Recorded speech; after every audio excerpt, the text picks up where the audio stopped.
I think 6-11 is the worst season they could possibly have this year. I'm telling you, if Dan Campbell still has this What's the culture, room, dude? 3 fucking years, no division, no playoff wins. That's not culture. We're going to find out what Dan Campbell is, who he is as a head coach. Can he be a successful head coach in this league? Is he going to be one of the up-and-coming guys in the league that is revered and people are like, wow, how did they get him? Why didn't anybody else get him? Is he going to be that guy, or is he just going to be another guy that walked into Detroit and get his ass kicked? Well, I'm going under also, but I keep thinking this team should finish 7-10. And, once again, I want to see the draft. I want to see the free agents. I want to see the complete roster. So it's kind of premature to talk about that. But I could see them going from 3 wins to 7 wins this season, and that Lion fans will go apeshit over that. So that I think we're on the same page about that. And, Dan Campbell is a guy that's still developing. We don't know what kind of head coach he's going to be. Now, here's the thing that I do not want him to abandon.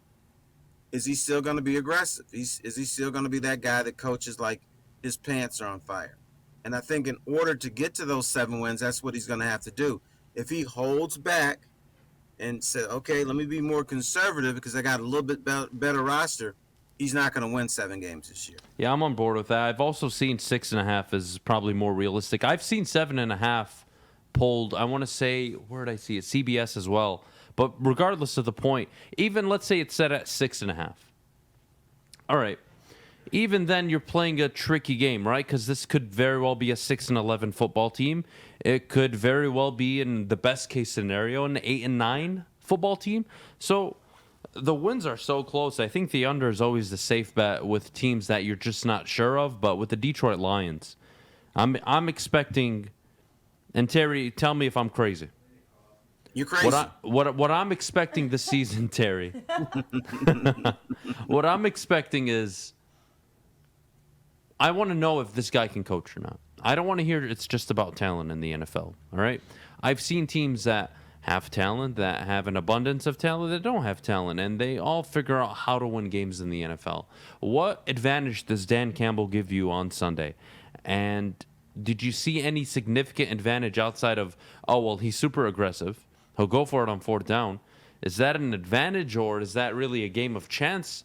You're playing the odds at that point. But what I'm expecting, Terry, is more than 6 wins. I think their minimum, at worst, a 6-win football team. I think 6-11 is the worst season they could possibly have this year.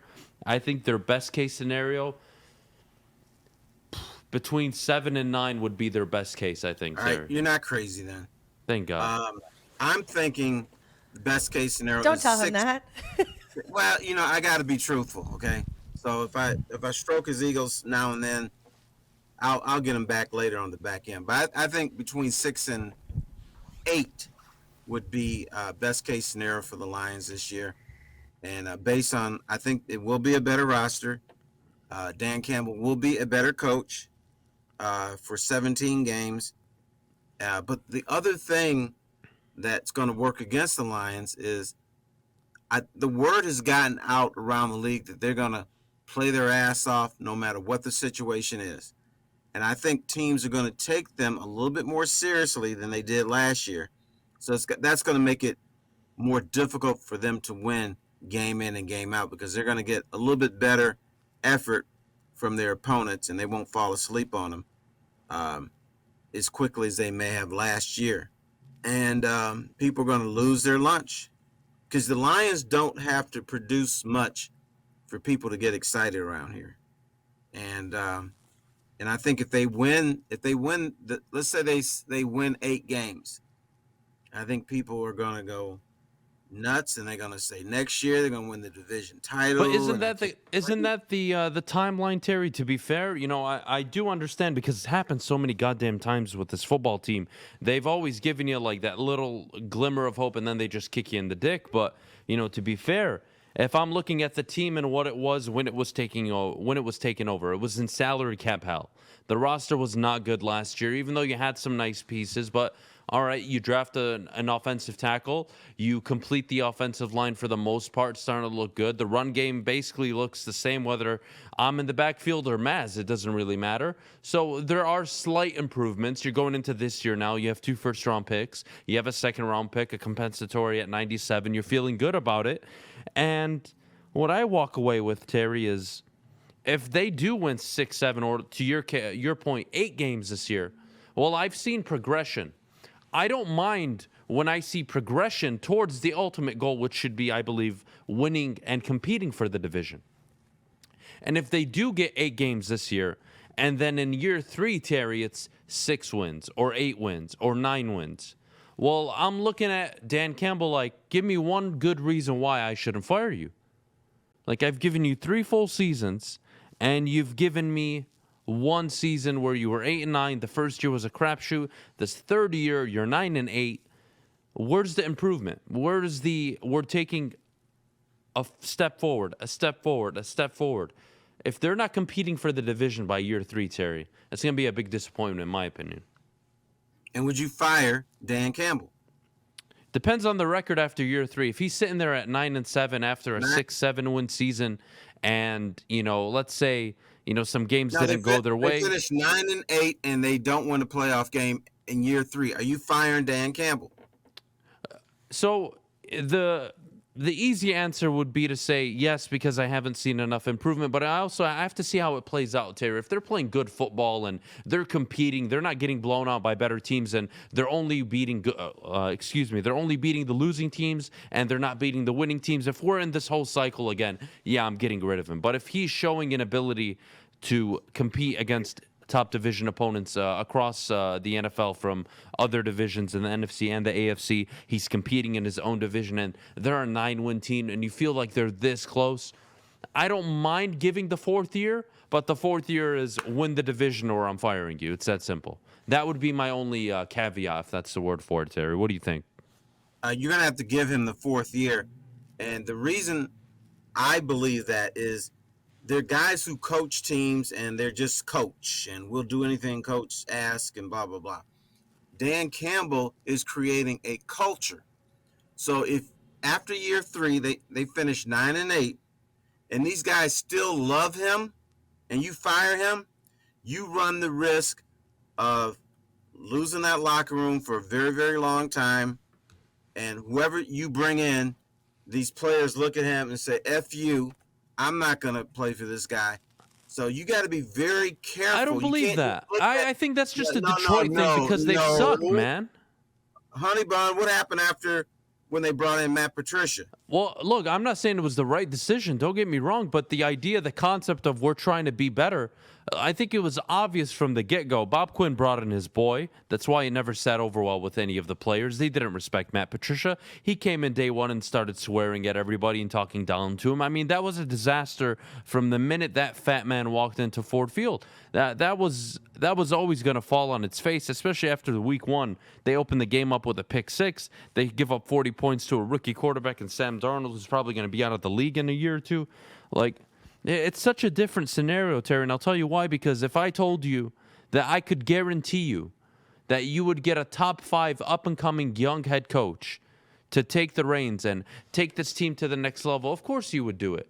The problem, I don't think the problem is with Jim Caldwell that they fired him. The problem is Bob Quinn fired him after a 9-7 year, even though I believe that Jim Caldwell had a ceiling in Detroit. They fired him, and they brought in a guy that was just not any better. 2, yeah, he was a defensive coordinator, but it was that's my boy hire. It wasn't, I'm trying to take this team to the next step. They tried to hide behind saying, well, 9-7 isn't good enough, Terry. That was the big mistake. The truth was, but it didn't matter what Jim Caldwell did. Thing. You're going to do the same thing. I'm telling you, if Dan Campbell still has this What's a culture, room, dude? 3 fucking years, no division, no playoff wins. That's not culture. That's just we're continuing the same cycle, rinse and repeat. I want a guy that comes into town and says, you know what? We're gonna win the division. We're gonna compete for the division. Like, I don't want to see 8-9, 9-8, and oh well, we should give him another year. Why? Why? You haven't shown me that you can take us to the next level. Why should I? And even if I give you the 4th year. And let's say, You're Terry, I right, give him the 4th year. My brother. expectation for year 4 is you better win the division or you're nothing to me. You can't be changing coaches all the time. That's a dangerous way to live. Now, if he goes from 3 wins to 8 to 9, and then you fire him, I'm telling you, you're gonna, and you walk in that dressing room, you're gonna have hell. And if holy I hell told to you pay. that you get the reincarnation of a young Sean McVay, Matt LaFleur, Kyle Shanahan that walk in the building. Those dudes don't want to come here. You're not gonna get that. So I'm I going to can settle. almost So I'm guarantee just you going to that. settle, and we're never going to be anything then, Terry. I mean, we're not going to make progress not doing so. that this way. Give him the 4th year. If he doesn't do it in the 4th year, then get rid of his ass. But I'm if you okay get with rid of that. the guy, I'm okay you with get that. rid of But the guy after 3 years that players love and they're playing their asses off, and they've gone from 3 wins to 9 wins. You're gonna. and what if you're I gonna told the have all players hell that, to pay. hey, you've reached the ceiling with this dude. All right, we're firing his ass. I'm bringing in this young up and coming guy, You and he's going to don't take know us if from you 9 reached wins the- to 11-12. Home, you don't know if you've reached the ceiling with him. I mean, 3 You're years. gonna go from three wins to 9 wins in 2 years, and you're saying reach the ceiling. No. That's Okay, baloney. so no. Before I even brought up the idea of getting rid of him, I told you that when you look at the 3rd year with Dan Campbell, you have to look at how it went. Are they competing, and do they look competitive against the good teams, or are they just beating all the bad teams? What I'm trying to say, Terry, is in that position, yeah, you give him year 4, but year 4 comes with expectations, man. Year 4 is you better be competing for the division. Damn it, win it. And the only way I let it slide is if you're an 11-6, 12-5 non-division winning team. That's the only way I let it slide, Terry. I agree with that. I have no problem with that.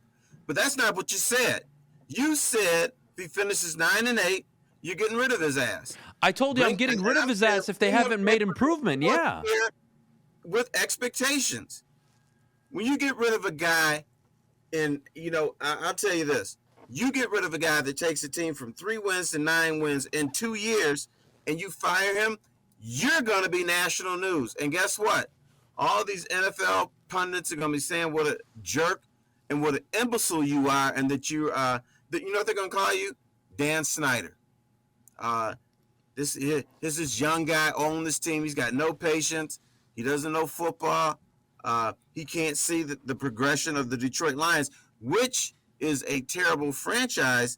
But if a guy can bring him from 3 wins to 9 wins, shoot, man, he almost deserves the bust and can't. Again, I'm with you, but Terry, if I tell you that in the 3rd season, they have 6 wins against teams below 500, let's say, or 7 wins, and they finish the season 8-9 or 9-8. Are you looking at that team like, wow, they really took that next step? I'm sorry, I'm looking for real progress. But having said that, I'm willing. I think the 4th year is a given with Dan Campbell, whether they're at 8-9 wins by then or not, because he signed a 6-year deal. I don't see the Lions moving off of it. But the point I'm trying to make, Terry, is the expectations are just going to get bigger and bigger every single year. And if you tell me that I need to live with 9 and 8 year 3, fine. But you need to be able to live with the fact that he better be competing or winning the division that 4th year. You know what? Bingo. Bing freaking go. Yes, that 4th year, he needs to be at least competing for a division title. At least we need to say, oh, damn, it's December. The Lions only 1 game out of 1st place. If they can just string it together, maybe they can win that. That is a minimal expectation. I agree with you on that one. But I'm telling you, you can't get rid of him after 3 years if he wins 9 games. I think there's so many factors. Again, if you're telling me Brad Holmes walks into that meeting room and says, you know what, Dan, you've done a great job, but I don't think we're going anywhere with this right now. I'm going to be inclined to take Brad Holmes' side, especially if they built a roster that you believe should be competing for the division.